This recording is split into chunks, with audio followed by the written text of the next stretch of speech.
les élèves frauder leur sort. Bon, écoutez, c'est une très bonne question.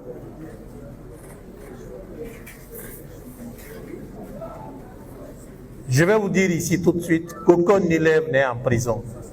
C'est la première des choses. Tous les élèves fraudés qui avaient été pris, personne ne se trouve en prison. Personne. Personne. Aucun élève n'est en prison. Déjà, le sort est là. Ils ont perdu. Ils ont raté l'examen. Ils ont été fraudés. Donc, ils échouent. Ils reprennent l'année prochaine. Donc, c'est ça leur sort. Mais je dis et je reprends, je répète, notez quelque part, qu'aucun élève fraudé à date ne se trouve en prison. Nous avons saisi les téléphones qui ont été saisis avec certains élèves. Nous les avons envoyés. Des investigations ont été faites parce que ce qui est mauvais, c'est la chaîne. Ce n'est pas la personne. Quand tu prends un élève avec un téléphone qui travaille sur WhatsApp, il faut chercher à briser la chaîne. Sinon, la fraude va continuer. Joma Média, la Guinée, notre boussole. Vous faites bien de suivre effectivement cette vidéo. N'hésitez pas de nous envoyer des SMS au 620 59 59 66. Nous allons relayer vos réactions vers la fin de cette émission. Tamba Emmanuel, le grand oral de Guillaume sur les examens de cette année. Oui, vous avez pu suivre avec nous un extrait de cet oral de Guillaume. C'était la partie qui concernait les élèves qui ont été fraudés. Mais il ne s'est pas limité là parce qu'il avait eu à parler sur certains points. Les journalistes lui ont posé des questions sur quelques points qu'il a tenu à éclaircir, à savoir aussi la situation des écoles privées qui auraient plus d'admis. Le ministre Guillaume a tenu à rappeler que que lui, déjà, sur quelle base les journalistes se fondaient pour dire que les écoles privées ont plus d'admis, et même si c'était le cas, il rappelait qu'il est le ministre de l'Éducation nationale, pas le ministre de l'Éducation publique, donc c'est pour toute la République de Guinée. Et si les écoles privés, effectivement, ont mérité le rang qu'il fallait mériter. Ils ont fait le travail qu'il fallait abattre. C'est tout à fait normal que ces écoles privées se retrouvent aujourd'hui avec le score qu'ils ont. Donc, à ce niveau, il a dit pas d'équivoque, le travail a été bien fait.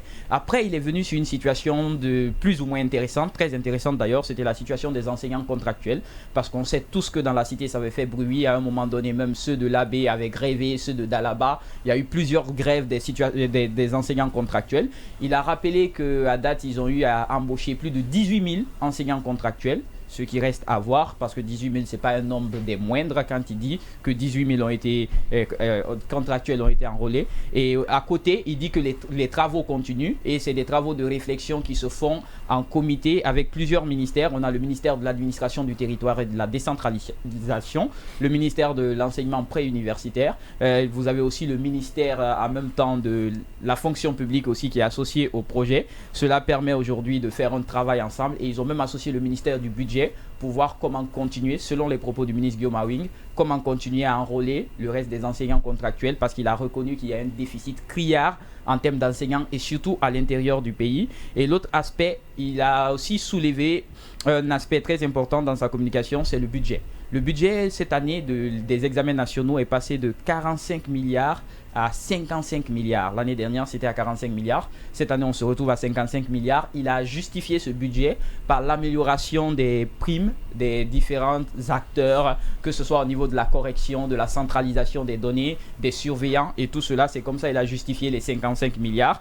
Et après, il rappelait qu'il y avait même plus d'enseignants cette année qui ont été éliminés des examens que même de candidats qui ont été éliminés de ces examens. Et l'un des derniers points sur lequel il s'est penché, d'ailleurs, où il disait que nous connaissons les problèmes de l'école guinéenne et qu'il y avait des solutions à ces problèmes. Et l'une des solutions aux problèmes de l'école guinéenne qu'il avait évoqué, c'était le cas de connaître, en quelque sorte, maîtriser le mouvement des élèves, parce que selon lui, il y a des élèves qui s'inscrivent par endroit, ils échouent quelque part, ils essayent de s'inscrire par endroit pour faciliter leur accès. Donc il a dit aujourd'hui il fallait maîtriser le mouvement des élèves, qu'il y ait une inscription unique dans le système éducatif guinéen.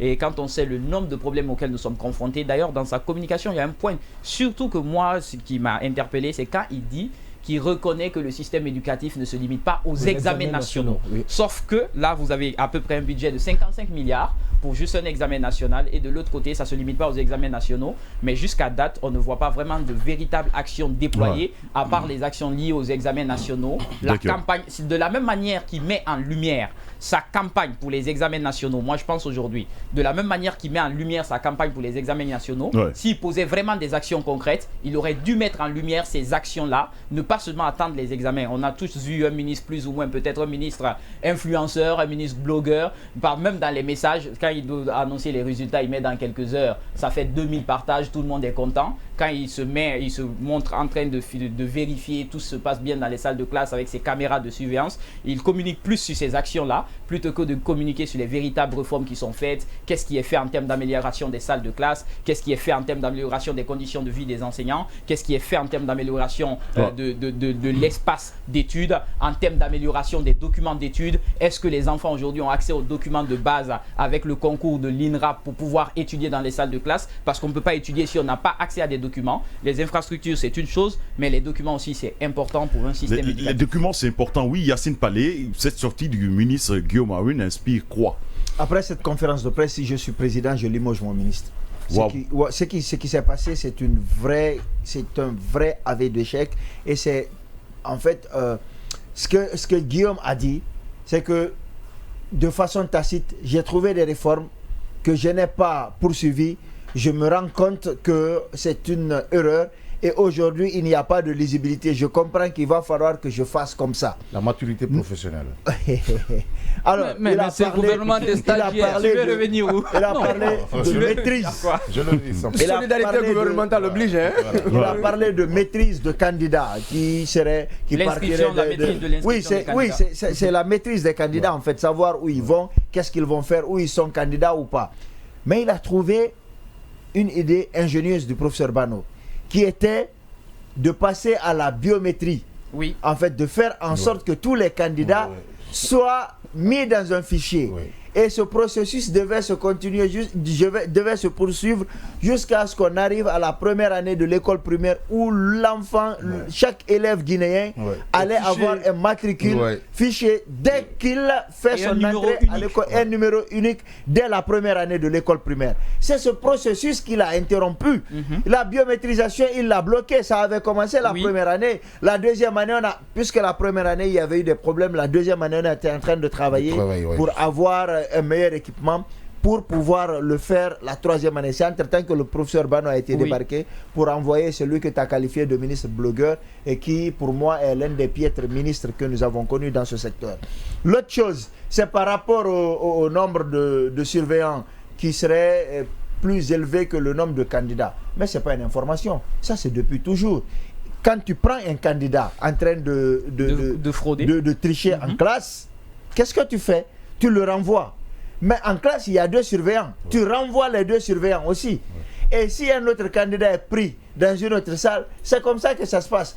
Pour toutes les fois où on prend un candidat, 1 ou 2, en tout cas, il y a au moins 2 surveillants qui quittent. Donc ça, il n'y a pas de problème. Et d'ailleurs, cette précision de dit qu'il y a eu plus de surveillants qui ont été renvoyés. Parce que c'est l'effectif. Avec cette augmentation, on se dit, est-ce qu'on n'a pas encore plus augmenté le nombre de fraudeurs? Non, ça ne veut rien dire. C'est comme ça, c'est tout à fait naturel, tout à fait normal. Quand on prend un candidat, si ce n'est pas les enseignants qui sont en classe qui l'ont pris, lorsque c'est quelqu'un de l'extérieur qui prend un candidat en train de tricher, ça veut dire que les 2 surveillants doivent partir. Et d'ailleurs, un surveillant qui fait correctement le travail, si les 2 font correctement le travail, les candidats n'ont pas de moyens de rentrer normalement avec des documents en classe. Voilà, pour renchérir sur ce point-là, depuis l'année dernière, Guillaume est en train de nous fournir ici 0 fraude. Nous, on avait dit on ne peut pas faire des examens nationaux sans fraude. Et lui-même, il reconnaît qu'il y a eu des fraudes, et il y a eu des élèves qui ont été arrêtés, mais il insiste là-dessus. Aucun enseignant n'est détenu. Pourquoi? Ou bien aucun élève n'est emprisonné. Pourquoi? Alors, l'autre chose, c'est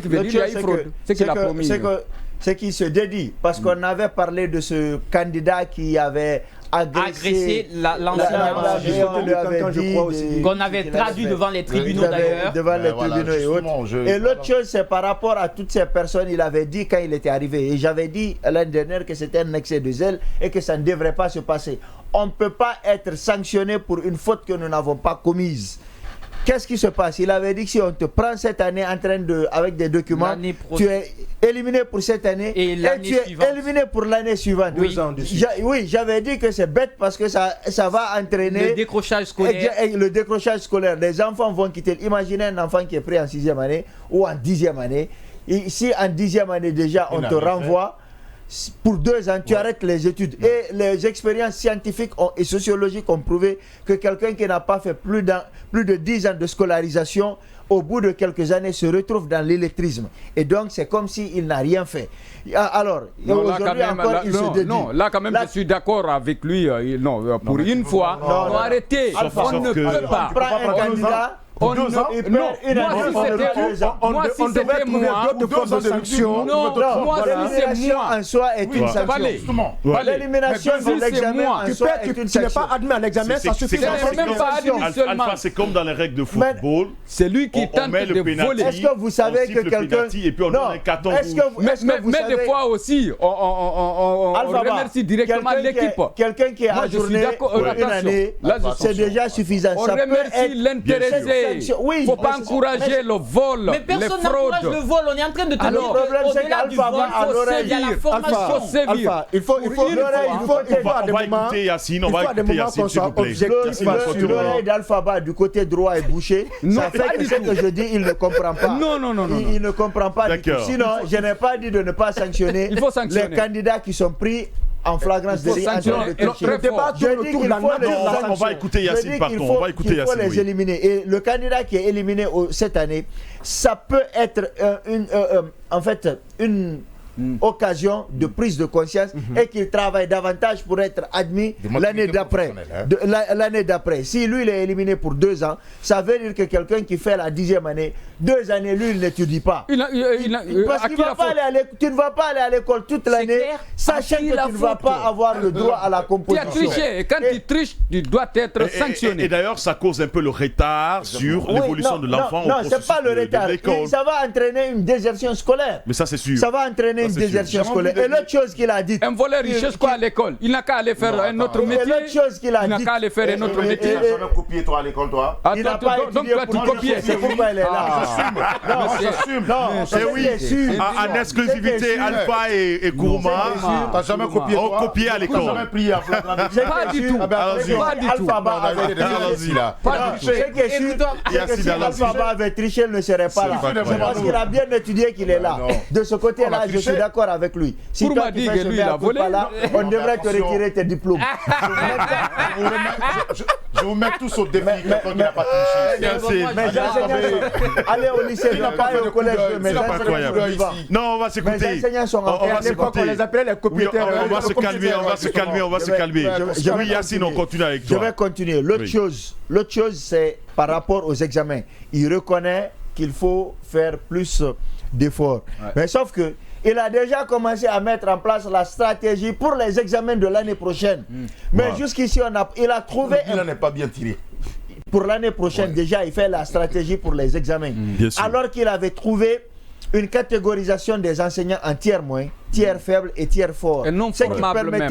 Oui, le tiers faible, c'était d'une certaine façon... Les non formables. Parmi eux, il y avait les non formables, mais pour éviter de vexer, on a mis ça en 3 catégories. Bien sûr. Sauf que lui, quand il est arrivé, il a mis fin à ça. Il a mis fin au JAP, J-A-P, Journée d'animation pédagogique. Oui. Il a mis fin à ça. C'est qu'il a mis fin à toutes les structures permettant de qualifier les enseignants. Parce que ce qui est aujourd'hui une évidence, c'est que parfois on donne des sujets au bac.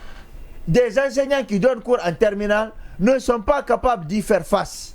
Ça arrive au niveau des centres d'examen où on se rend compte que des enseignants sont hors sujet. Et même, il y en a, moi j'ai vu en économie des enseignants qui disent, et puisque nous on a dit ça à nos enfants, comment on fait maintenant? Et vous voyez donc dans cette situation-là, c'est que l'enfant est l'innocent qui est en train de perdre. Il faut donc à tout prix qualifier le système. Surtout dans un système du lorsqu'il parle d'avoir recruté 18 000 contractuels. Ouais. Mais il y a déjà des contractuels qui sont là, dont la situation n'a pas été régularisée depuis combien de temps. Et moi, je suis de ceux qui pensent qu'il ne faut pas intégrer les contractuels à la fonction publique sans qu'ils ne passent par un concours, même si c'est un concours fermé entre eux. Le combat, c'est de se battre pour que le concours soit transparent, parce qu'on sait comment... ça aussi, c'est le processus du concours n'est pas le seul procédé quand même. Oui, non, je suis d'accord. Je suis d'accord avec toi, mais je parle du cas spécifique de l'éducation, où les gens n'ont pas le niveau, et il faut se battre. D'accord, là je te comprends, parce que c'est une question d'élite. Exactement, spécifique. Et la dernière chose, quand on parle de réussite à l'examen, j'aurais bien voulu qu'ils me disent comment en 9 mois on est passé de 9% à plus du double, à 27%. Quelle est la stratégie qui a été 200%? 300%. Sinon, la veille d'avant, on était à 25-26%, on est descendu à 9%, et après on est aujourd'hui à plus de 200% de ce qui a été dit. Et ça, ce n'est que le pourcentage. Quand vous prenez le nombre d'admis, vous allez trouver que c'est effrayant, parce qu'il y a plus de candidats cette année que l'année dernière. Maintenant, qu'ils nous disent, parce qu'on a posé,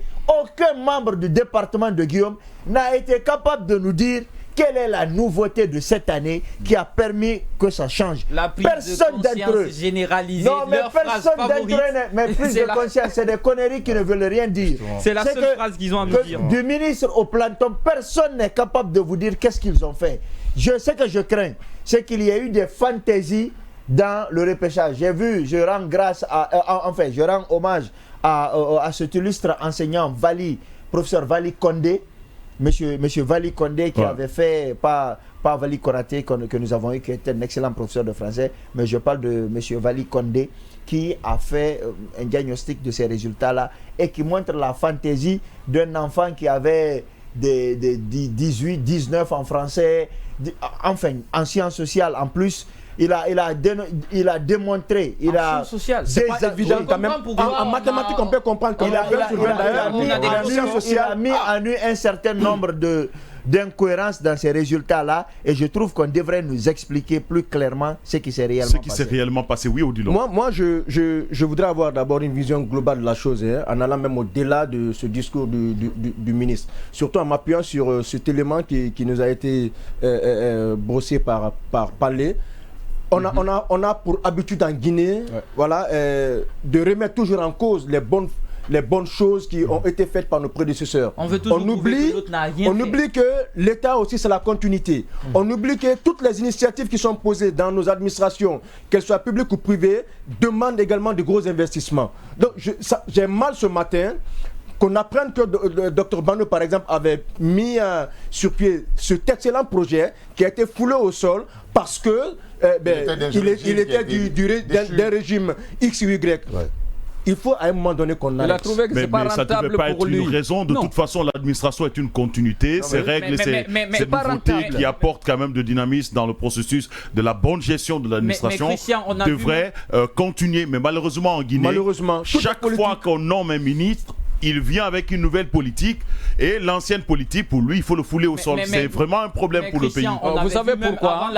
On avait vu même avant l'arrivée du ministre Guillaume qui aux commandes de ce ministère, il tapait souvent sur Bano. Donc c'est pas étonnant qu'il balaye d'un revers de main toutes les réformes de Bano. Alors que les deux ne boxent pas dans la même catégorie. Et on sait tous aujourd'hui... Les deux ne boxent pas dans la même catégorie. Non, on ne va pas rentrer dans ça quand même. Non, on va rentrer là-dedans. Ils ne boxent pas dans la même catégorie. On va pas rentrer, comment ils ne boxent pas dans la même catégorie? Ils sont tous ministres de l'enseignement supérieur. L'enseignement préuniversitaire. On rentre pas dans ça. Son prix. Non, chacun a mérité ce qui lui est accordé. Chacun a mérité ce qui lui est accordé. Je ne veux pas dire que Bano n'est pas de la même catégorie que Guillaume Awin, mais je suis désolé. Il y a des gens aussi qui sont au-dessus de Bano, qui pourraient être ministres. Donc on n'a qu'à sortir de ça et se focaliser sur les examens. Allons-y, Emmanuel, s'il te plaît. Je disais qu'il valait d'un revers de main bien les réformes déjà qui étaient mises sur pied, parce que déjà on a vu son inimité entre lui et Bano déjà avant même qu'il soit promu à ce ministère. Et on sait tous que c'est à travers ces nombreuses sorties sur les réseaux sociaux qu'il a pu bénéficier de la confiance du président de la transition. Ce n'est pas nouveau. Les gens voyaient souvent ses critiques sur le système éducatif, ses postes que les gens disaient. C'est un politicien aussi. Justement, il a un parti politique. on voyait tous ces postes. Et là aussi le prix de mathématicien là. D'accord. Justement, on a la vu, fausse formule là. on a Ça a tous été démontré par un autre mathématicien de leur réseau. D'accord. On va oublier cette formule. J'ai l'article même avec. Donc, vous voyez, de mathématicien. De toute façon, c'est un inventeur pour nous. Laissez tomber tout ça. Il a inventé quoi? Il n'a rien inventé. Il a bénéficié des bonnes grâces du président grâce à ses différentes critiques. Aujourd'hui, on se demande, après avoir tant critiqué la méthode de travail de quelqu'un, qu'on se retrouve aux commandes, qu'on a du mal, nous aussi, et qu'on reconnaisse plus tard qu'il y a beaucoup de travail dans ce même système éducatif. Comme le disait Padlé tout à l'heure, des réformes avaient été entamées qui ont été balayées d'un revers de main. Ce qui était intéressant dans la gestion Bano, qu'on le veuille ou pas, c'est que c'était quelqu'un, un intellectuel, d'abord aguerri, un sociologue, qui comprend la teneur. Et pour ceux qui ont lu un de ses ouvrages sur le système éducatif guinéen, le profil type de l'élève guinéen, il est capable aujourd'hui de te dire à travers ton niveau de scolarisation si tes parents ont été scolarisés ou pas, et avec des études chiffrées, il te dit qu'un enfant qui a tel âge a connu telle scolarisation, soit il y a un parent qui a été scolarisé à tel niveau. Sauf qu'il s'est mouillé en soutenant le troisième mandat. Après, on Il continue. s'est mouillé à quel moment? Non, mais on continue, s'il vous plaît. Laisse-moi finir. Je vais juste passer. Après, quand on parle. Tu peux prendre la position de Yacine. S'il vous plaît, quand on parle aujourd'hui d'éducation, on ne peut pas parler d'éducation si on n'a pas de tableau de bord, si on n'a pas une ligne directrice. Bano avait réussi un travail excellent avec le recensement des différentes écoles. On savait aujourd'hui quel était le nombre d'écoles publiques, quel était le nombre d'écoles privées, quels étaient les besoins des écoles. Parce que le nombre des écoles hangars. Justement, le nombre des écoles hangars, il avait rappelé. C'était un travail fait sur toute l'étendue du territoire. Vous ne pouvez pas mener d'actions concrètes, déployer les moyens qu'il faut, si vous n'avez pas cette lisibilité sur la quantité d'écoles que vous avez, quelles sont les écoles qui sont en règle, quel déficit il y a. Donc il y avait vraiment un gros travail qui était abattu. Moi je pense qu'aujourd'hui, l'humiliation, la honte ou bien le mal dans cette histoire, c'est de toujours vouloir remettre de côté ce que quelqu'un a fait pour se mettre. Et aujourd'hui, une précision importante, je place juste ça pour le prochain président de la République, si on l'a. J'aimerais que le secteur de l'éducation, on l'aura, mais ça dépend de 2024. Si on l'aura très tôt, je pense que le secteur de l'éducation, celui qui viendra comme ministre, il aura vraiment besoin de temps. On ne peut pas changer ce secteur en 2 années, en 3 ans. Moi, je pense qu'aujourd'hui, c'est l'information. On va aller avec toi. Je donne une information juste par rapport au résultat de 27%. Je te prête 3 secondes. Oui, non, c'est une information que je donne, c'est pas un débat. C'est fini. C'est que je vous l'ai dit. C'est que l'année surpassée, les résultats de 22% de Bano avait été qualifié par Guillaume notamment de résultats politiques. Et je veux bien savoir qu'est-ce qu'il va dire de résultats des 27% que lui il a sorti. Résultats politiques. On va continuer avec toi, Mohamed. Oui. Justement, c'est que je voulais dire. On va continuer avec toi, Mohamed. Il faut généralement qu'on essaie d'élever un peu le débat. C'est vrai, aujourd'hui, Bano, c'est un cadre. Tout à l'heure, Tamba le disait. C'est vrai, pour le système éducatif, il faut aller d'abord des études sociologiques. Et là, déjà, quelqu'un l'a fait. Il ne faut pas essayer de remettre à côté. C'est pas parce que j'ai des différends avec toi que quand tu fais des réformes que je ne peux pas me servir de ces réformes-là pour avoir moi le nom. Parce que en attendant, quand il y a au moins bilan, c'est la personne présente aujourd'hui qui est en train de gérer la gestion présente au moins, qui au moins peut s'accaparer peut-être de tout ce qui est positif. Moi je pense aujourd'hui, essayer de remettre... C'est là d'ailleurs, moi je salue beaucoup l'intelligence de la dame qui a l'enseignement supérieur. Docteur Diaka. Qui se sert des réformes c'est pas le même niveau de Yero pour développer un autre système. Moi j'aimerais même mettre en place les conclusions de la commission de réflexion sur l'éducation. Bien sûr. Il faut avoir l'oreille d'écoute. Il faut accepter au moins des subordonnés qui vont venir te faire des propositions. Moi je me pose la question sur l'apport de Mandela, son conseil sanitaire, qui est un sociologue qui a aussi écrit 2 livres de loi. Allons-y, Mohamed. Il ne s'agit pas. Allons-y, Mohamed. Je le disais tout à l'heure, il faut mettre. Odilo est en train de nous distraire. Allons-y, s'il te plaît. On va dépasser des considérations personnelles. Qui sont en coulisses en train de sauvegarder leur fauteuil, qui sont en train de me conseiller et saboter Desco. Non, ce que Desco a fait du bien, prenons et allons de l'avant. Je suis en train d'apprécier une dame aujourd'hui, et c'est vrai, et je le dis souvent, voilà un modèle de ministre au moins qui est en train de prouver que nous avons des cadres en Guinée. Parce que c'est quoi? C'est pas sorcier. Il s'agit d'écouter les Et techniciens. elle a réuni même ses anciens cadres du ministère de l'enseignement supérieur. Il s'agit de les écouter. Il s'agit de changer la gestion. Si la gestion n'était pas bien, si les réformes, si peut-être c'était un peu de la... Il s'agit de changer ce système. Les actuels directeurs, par exemple, du système de l'enseignement supérieur sont ces docteurs qui sont rentrés. Le management, que Yéro a ramené, mais qui sont en train de servir efficacement l'enseignement supérieur. Le management administratif, c'est le management qui est là. On n'a pas besoin de voir ta tête. Si tu veux dire moi bonjour, j'ai besoin des résultats. Mais ton apport. Justement. Et c'est ce que d'autres ministres ont fait. Je pense bien que Guillaume doit au moins écouter, ou bien regarder, écouter les autres, ou bien ces sociologues au moins qui ont fait des études sur le système éducatif guinéen, afin de sortir au moins la Guinée de ce système toujours qui est en bas. Sur le système éducatif guinéen, de sortir la Guinée de ce système qui est toujours en bas, nous recevons l'invité.